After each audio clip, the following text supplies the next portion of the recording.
कभी कभी ना सिर्फ एक हफ्ता ही काफी होता है किसी देश की पूरी ताकत को परखने के लिए। और दिसंबर 2025 का पहला हफ्ता भारत के लिए बिल्कुल वैसा ही था।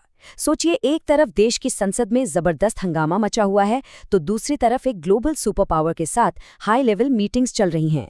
मतलब प्रेशर कुकर जैसी सिचुएशन। तो चलिए इस एक हफ्ते की कहानी को जरा खोल कर देखते हैं।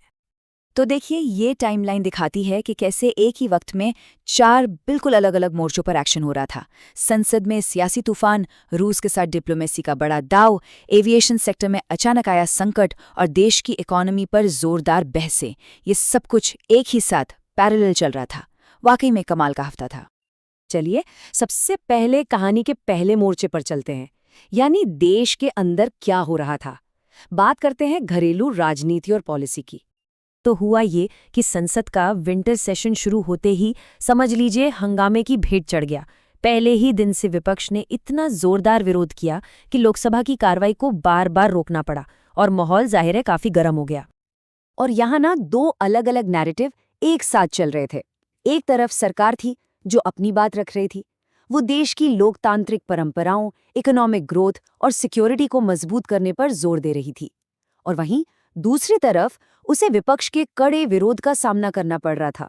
कई पॉलिसीज पर तीखे सवाल उठाए जा रहे थे और कुछ कानूनी चुनौतियां भी सिर उठा रही थी। अपने इकोनॉमिक नैरेटिव को और मजबूत करने के लिए सरकार ने एक बहुत बड़ा आंकड़ा सामने रखा। प्रधानमंत्री मोदी ने बताया कि 2025 में देश ने 357 मिलियन टन का रिकॉर्ड अनाज उत्पादन किया है। और ये आंकड़ा सरकार के पॉजिटिव इकोनॉमिक आउटलुक का एक तरह से मेन पिलर था। और देखिए, सिर्फ बड़े बड़े राजनीतिक झगड़े ही नहीं चल रहे थे। पर्दे के पीछे कई और भी कॉम्प्लेक्स पॉलिसी इश्यूज पर बहस छिड़ी हुई थी।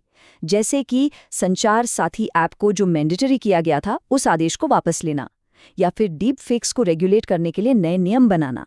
और तो और स्टैटिस्टिकल इंस्टीट्यूट बिल को लेकर भी काफी विरोध हो रहा था। तो ये तो थी देश के अंदर की कहानी। अब जरा देश से बाहर निकलते हैं और दूसरे बड़े मोर्चे पर नजर डालते हैं, ग्लोबल स्टेज, जहां रूस के साथ एक बेहद अहम डिप्लोमेटिक समिट हो रही थी।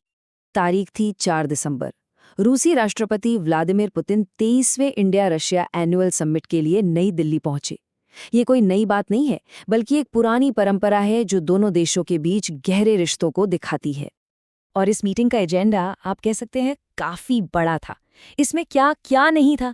इकोनॉमिक और ट्रेड रिलेशंस को आगे बढ़ाना, डिफेंस पार्टनरशिप को और गहरा करना, न्यूक्लियर एनर्जी में कोऑपरेशन, स्पेस एक्सप्लोरेशन में साथ काम करना, मतलब हर जरूरी मुद्दे पर बात हुई।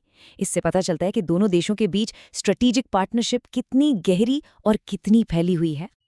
अब यहाँ भारत के लिए एक बहुत बड़ा डिप्लोमैटिक चैलेंज था। एक तरह का बैलेंसिंग एक्ट।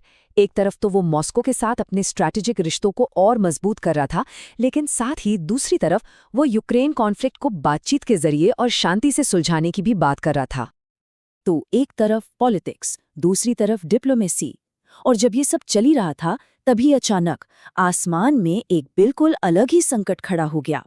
चलिए अब रुख करते हैं इस हफ्ते की तीसरी और शायद सबसे चौंकाने वाली कहानी की तरफ।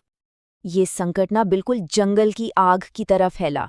सबसे पहले खबर आई कि इंडिगो की 130 से ज्यादा फ्लाइट्स या तो कैंसिल हो गई हैं या लेट हैं। और फिर देखते ही देखते दिल्ली से निकलने वाली सारी डोमेस्टिक फ्लाइट्स को ही कैंसिल कर दिया गया।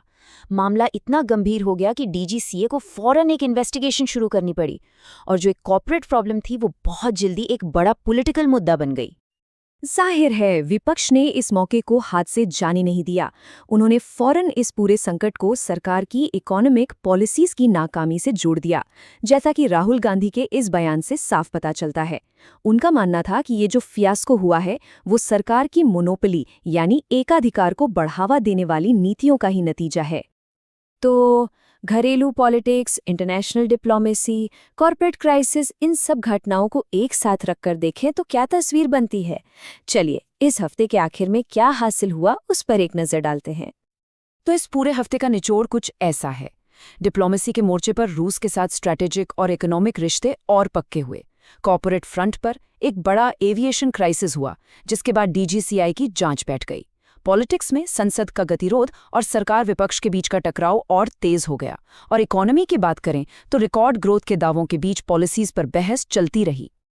तो सवाल ये उठता है कि क्या ये एक हफ्ता जिसमें इतना ज्यादा प्रेशर था, क्या ये मॉडर्न इंडिया के सामने आने वाले कॉम्प्लेक्स चैलेंजेस का एक छोटा सा ट्रेलर था?